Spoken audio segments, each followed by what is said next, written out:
Welcome. Today, I'm going to be having a conversation with Vani Vaish, who's an independent consultant specializing in POSH. Welcome, Vani. Thank you so much, Mandeep, for having me on the WiP platform. I have seen so many interviews before this, and I am truly honored to be here today. Oh, it's our pleasure, actually. In fact, one message from you a couple of 10 days back, and it got us all talking. How come we missed this woman? We have to have a conversation with her. So let me tell people before we move on with our conversation. Vani is an independent consultant, as I said, specializing in POSH, which basically means that prevention of sexual harassment. She's been helping organizations. I think she's creating awareness and also helping them be compliant to the statutory process, the whole mechanism of complaint management, redressal, etc., etc. So I think a lot of organizations are a little lost on it, and she has been able to help them, and she's very committed to it. What is great is that she has a corporate background of 2 decades before that, which was primarily in the BPO industry, in operations and training and development. What I loved when I had a conversation with her a couple of days back was that she's a strong advocate of self-awareness, freedom, empowerment, autonomy of the Indian women. This is really, warms the cockles of my heart, Vani. Fantastic, and more power to you. Okay. Thank you so much, Mandeep. I am in awe of the kind of women who are on the WiP platform, the kind of ownership, the kind of love and affection, the kind of information that they bring, and the helpful attitude that they have in order to help each other succeed is something that I have not found on any other platform so far. So I'm a regular on your platform, and kudos to your entire team for bringing this kind of energy together all the time. A lot of the women do not have everyday time, but whenever they write, and they're so positive, each of their stories inspire me every day, and the kind of work they're doing in each of their fields it's so amazing. So tell me, first of all, I'm going to begin with the question that what are these interesting aspects of your job, and do share some of the trends you are seeing in the corporate industry and what's happening around the work that you're doing right now. So I'm going to answer your second question first, Mandeep, that prevention of sexual harassment is something that we look at and feel and are aware of in every aspect of our life. Women have this inborn sixth sense that gives off alarms whenever somebody crosses a particular line in within their vicinity or their work environment or at home or wherever that they are. But in most cases, we are able to take 2 steps back and say no to people who are either harassing us or are creating some kind of situations in which we are not comfortable. The prevention of sexual harassment became a part of common policy and parlance in organizations. Women like me were trained by psychologists, and now we have put into structure mechanisms which can make organizations become safe and create safe workplaces for women. So that is the interesting aspect of the work that I do. I help create the balance in organizations from being a woman, knowing that I am entitled to respect within the workplace, as well as what to do in case I come across or am targeted by anyone. The second space which makes me happy that I have taken on this particular arena to work in is that the workforce, I am doing something that is related to the office. It is the responsibility of the employer to take care of my safety. This is something that earlier, before these awareness sessions became mandated by the government, was not known to women per se, was not known to the larger organization itself per se. And principles like quid pro quo, which means giving something in return for something, where managers, where leaders would impose certain restrictions, certain asks of women candidates in return for sexual or non-sexual favors, those were not clearly demarcated and defined before this law came into practice. And I'm extremely happy that this work that I put in organizations today helps women go to work that much happier, go to work that much more secured, knowing that there is a complete mechanism in place to safeguard them. A lot of women have worked very hard for us to be able to get to this place. Notable amongst them is Smriti Irani. And we are deeply indebted to women who have thought this process out to make sure that women can go to work with a clear and happy thought process, feeling secure, like I said. By the way, I started in 2001, the first sexual harassment thing at HDFC Bank. And there was always a law, which was, if you know, the case of the Vishaka versus the state of Rajasthan. This was Yes. much before the POSH of 2013 came. So there was Indian law. But the only thing is, the processing was taking time, but we had cases, we did it, we were accountable, we had a good committee. The committee had, 2/3 of the women there. We had a person from outside as a psychologist, and all this was happening. So all of the women, definitely from the banks that I know about, they've all been covered by my programs many years back. We all know about the National Commission of Women. And a lot of women who were the IAs kind of women and Brinda Carrots of the world. For 21 years, I can tell you, way ahead, we had done it all. And a lot of men in the banking world, they look back and tell me, कि आपने हमको सिखाया था, because I covered the men to educate them before we did that. And all this bit about sharing jokes and sharing pictures and doing everything, I think men used to see me and saying, palat lo, ye aa gayi hai phir se, batane ke liye. So we used to, I think there is a lot of work, as you rightly said, which has happened on it, and some of us have done it. And overseas as well, people do remember all the time that we did the sensitization of the women at a different point in time. But I'm really glad the government is taking proactive measures now. So Vani, I'm going to ask you about your corporate experience. How did you end up joining a BPO? So I have been a BPO professional for 20 years in a straight stretch, Mandeep. I joined EXL Services in 2000 as a senior customer care executive. And then the entire gamut of operations related work took approximately 9 years. After 9 years, which is in 2009, I moved over or jumped into the learning and development and training space. That too within BPOs only, organizations like IBM and Vertex, and Emphasis and Hinduja Global Solutions. So when I quit the BPO industry, I officially also quit working in the learning and development and training space, which was in 2018. I was a associate vice president training and quality when I left the corporate arena. 2011, Mandeep, is a watershed year for me because along with a partner, I created Transnational Training Solutions. This was an organization that catered to organizations that had issues with building up their middle level and senior level management. And we created modules and exercises based on competencies and gaps that existed in the methodologies used by senior management for managing their business and their workforce.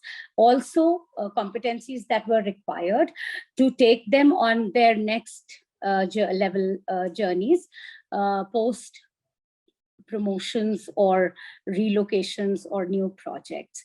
So this was a training related assignment, but it overshot into several other assessment-based gaps that we covered using Harvard case studies, capstone-related training material. We picked up modules from Wharton, which were free and open in MOOC. So those became extremely popular, both in Bangalore and in Delhi. We had clients overseas as well in Philippines. So were you based in Delhi all along? I was based in Delhi as well as Bangalore. Okay. So these two have been the touchstone working areas of my career for most of the 18 years that I worked. In 2009 and 2013, I started two different training learning organizations. The one that was started in 2013, Mandeep, was basis the prevention of sexual harassment, the act that came into force in 2013, and that has continued till today. So I still assist organizations with that. So tell me about it. You have spoken about it, and when we last spoke to you about as well, that you had challenges about as a single mom and the things that you learned. I wanted you to just throw some light on the red flags you think women miss out while getting into marriages and relationships. So this is purely from a personal observation standpoint, Mandeep, that I have seen in the circles that I move in, that women need to be cognizant about certain aspects of relationships, whether marital in nature or not. Marriages, definitely. But for me, what is important is also to keep an eye out and constantly, after every few months or maybe once in a year, to think, looking at a person and just give a 1 minute thought that, what exactly is my relationship with this person? What is he getting from this and what am I getting? So respect definitely is one thing that I will underline across all relationships that I watch myself out for. Lack of respect is one huge red flag, Mandeep. Controlling behavior, where people expect certain things of you, whether or not you are capable or able to contribute at that particular point of time. So controlling behavior is something which is a red flag. Infidelity would be one, but more important than that, what breaks marriages more than chance infidelities, Mandeep, is the communication and the gap in communication between people who may or may not be communicating what is extremely personal and important to them. So if there is a gap in communication, I definitely see that as a red flag. If I'm not able to express myself to my partner or to people who matter to me or people from whom I am getting something, then definitely there will be a gap as far as the health of the relationship is concerned. Last but not the least, there are two very, very critical red flags. One is financial secrecy. I think I have seen a lot of cases arise from partners not being able to share or not being able to come to agreement as to what exactly will they give each other, how much will they keep for themselves, where are they invested in, and money is always a very touchy-feely topic. Well said, yes. So that, and the last point for me is emotional availability or unavailability. So if somebody is emotionally unavailable to me and it is visible in their behavior towards me, I would definitely call that a big red flag, and I would definitely walk away if I can. There are a lot of spaces where you have to listen to people who appear to be more influential than you are in family setups. You can walk away in a corporate setup maybe, but in family setups, you may or may not be able to walk away. But to create that emotional barrier is very important. And that normally for me symbolizes a red flag. People who want to take and not give, people who like to keep secrets, especially partners. It's very, very important. In a large number of cases, Mandeep, I have seen people not discuss money till decades. But and those break the foundations of relationships, especially marriage.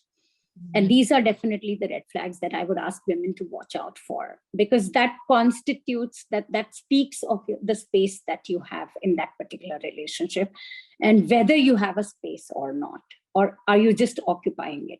When I listen to you about this, and then there are a lot of women who are getting married later and later or not getting married at all. And they decide to it because they are busy with their careers. And even if they make friends, they're like, do I really need to? And a bunch of us in the WiP editorial team were talking about this when I told them that I'm going to interview you, and they were saying, is it going to be very naughty if I tell her that in midlife crisis we go through this thing, and saying, what purpose does marriage serve?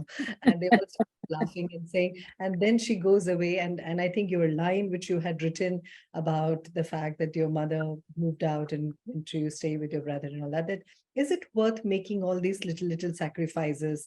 Because when you finally met your now significant other, how did it all plan out? Do tell us the little details. Everyone's very excited to know from you.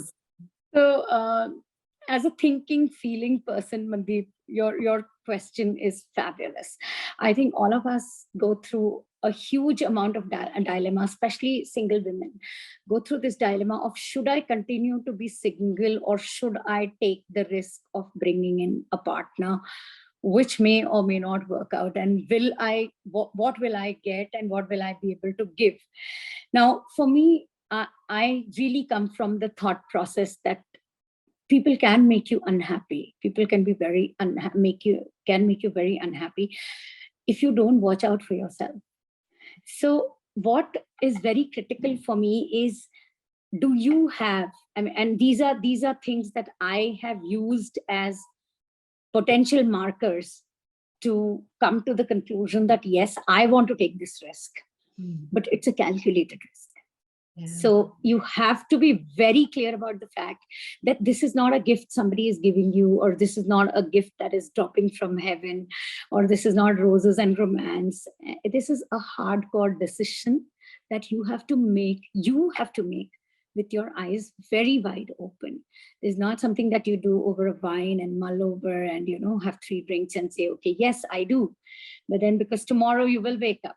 So now there are, for me, to be very, very cut and dried about this, and I want to be cut and dried about this, is that, what areas of personal fulfillment do you have? Are you only looking to be the significant other of someone? Yeah. And for what reasons? Are you okay to get into a relationship from a leave your independence and allow someone else also into the decision-making process perspective? That is very, very important, because your independence, your autonomy as a single person is definitely going to get impacted. Let's be very, very clear about that. The other thing is, what are your life goals and priorities? Do you have any? Or are you like in 2018, I thought, I just want to now quit the working arena and I want to build a relationship so strong, or have a family, which is at the cost of everything else. I want to do this right now because this is what makes me happy right now. When I'm with this person, all other question marks fade away. Am I at that point of time able to make this guy my goal, this guy my priority, and let all of the other things that are important to me take a back seat? That the answer to that has to be yes, for us to be able to say, yes, I want to marry. Compatibility, yes, that's definitely one of the other red flags. Your own health after 40 is a question mark, because you're already, kind of going through that place where you're questioning your health, you're questioning your body. Are you in a space where you will be able to take responsibility for not only for yourself, but to be able to do that for someone else? That the answer is not easy, Mandeep. The answer is not easy. For me also, I spent almost a year mulling over the fact that if I do not get into this particular relationship, is it something that I'm going to regret 20 years later? That I did not take the risk, I did not take the plunge. But, and this is the note that I will close this answer on, every day I have to test my fences to know that I am still happy and healthy, that I am respecting my partner as much as my partner is respecting me. My needs, my goals, my health, my fulfillment is also as much a part of the picture as is his. So for women who are able to do this and are not financially independent, the answer could be dependent on where they are at that point of time. So for each person, the answer will be different. But are you only doing it because it is a dream? Then unfortunately, eyes are going to get opened someday very soon. But if you are able to do So it, I'm very curious. Where did you meet your partner? oh, okay. Now, this is another part that I'm very, very gung-ho about, because a lot of women have been scaring me over the past 20 years. You can't meet people online. You can't meet people good online. That most good men are already taken. Let me tell you that you need to go where the good men meet, which is, there are certain places like portals. I've experienced quite a few of them. I've been unhappy with most of them, but I'm happy to say that I met my husband on an online people meeting space. But I found equally interesting people in golf clubs. I've met them, very, very good people in corporate, across the board. I've met gentlemen in, not everybody whom I wanted to marry, but my own husband I met online in a portal. I did my homework and my checks. Let me be very honest with you. If you have to spend money initially in making sure that the person whom you're marrying has a track record of the kind that you respect, whether it is LinkedIn, whether it is, actually getting somebody to do the kind of homework, but nobody else is responsible for your happiness. So I met him online. Both the sides. How did they take it? Children on both the sides. Okay, initially it was a shock. Let me be very honest, because both sides, parents and children, had relegated to relegated the thought of their parents ever getting married or finding somebody with whom they have this kind of chemistry, as a foregone conclusion. No. So once they realized that we are serious about it, we spoke individually to all the three. Like my parents, his children, my daughter, we spoke individually at length, not from a perspective of letting them know what we are doing, not from a perspective of asking them whether we can do this or not, but just to share that we want you to be a part of the journey going forward. We would love that you are part of the family that we are trying to create. And it might take you some time to understand and adjust, but it's never easy, Mandeep. It is something that I have to work on a daily basis, and something that my husband works on. That it's an ongoing journey, and I understand. But if you had to pinpoint, what have been the two most difficult challenges for you post the marriage? That's a big question, because there have been a lot of spaces which were perceived challenges and real challenges as well. But for me, and I'll be very honest with you, integrating myself into a large household when I came from a much nuclear one, and to try on a daily basis to make sure that everyone is happy, has been one of the challenges. Okay. To take a step back from there and to now try to carve my own persona into something visible, to bring to the table that I also have some needs and goals, and that they need to be fulfilled for me to be happy and for me to make you happy. So although I have a fabulous husband, for me to be able to put this into structure has been a challenge. So I'm trying to balance this on a daily basis, but I know that I will win it out in the end because of the kind of strength I put into it. More power to you, Vani. But before we go, I need one answer very quickly, is saying, what are your dreams and aspirations for the future? Are you ready with your next phase of your life? What are you thinking about doing? So I belong to a core group. I'm a partner in a core group called Social Venture Partners. So this is an aggregator of NGOs, Mandeep. What we do is we have 400 members, partners, and all 400 work with NGOs in order to help them cut through red tape, cut through challenges that they are facing on technology strategy front. So eventually, by the end of next year, I want to put into action this dream of mine of creating an NGO that works with street children and with women, especially with women. Could be in the space of sexual harassment prevention, the awareness, and the compliance piece. But most probably it's still on paper, on the drawing board.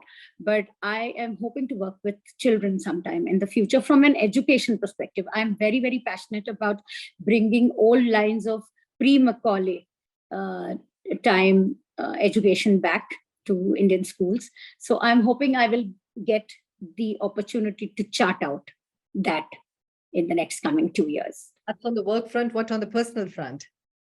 On a personal front. So my husband is an avid traveler. So I want to be able to make sure that I travel with him to the extent that makes him happy, but also to stay at home to the extent of making my dream come true as well. So definitely goal number one for the coming year. Thank you so much, Vani Vaish. Your entire story is incredible, and more power to you. And there's women like you who come out and share, their journey about them learning lessons around the way and inspiring other women. When you write, when you share experiences, it gets lots of other members very excited. I hope you continue to do that and participate and come on other forums and panels and share your views. We'll continue to keep, nagging you to come and share some of your new lessons and new stories with us. Thank you so much for making some time for us today. Really enjoyed this conversation with you. Thank you so much, Mandeep. A huge shout out to the WiP team. A lot of applause for the way you have brought women achievers together onto the same platform. That is not a small journey at all.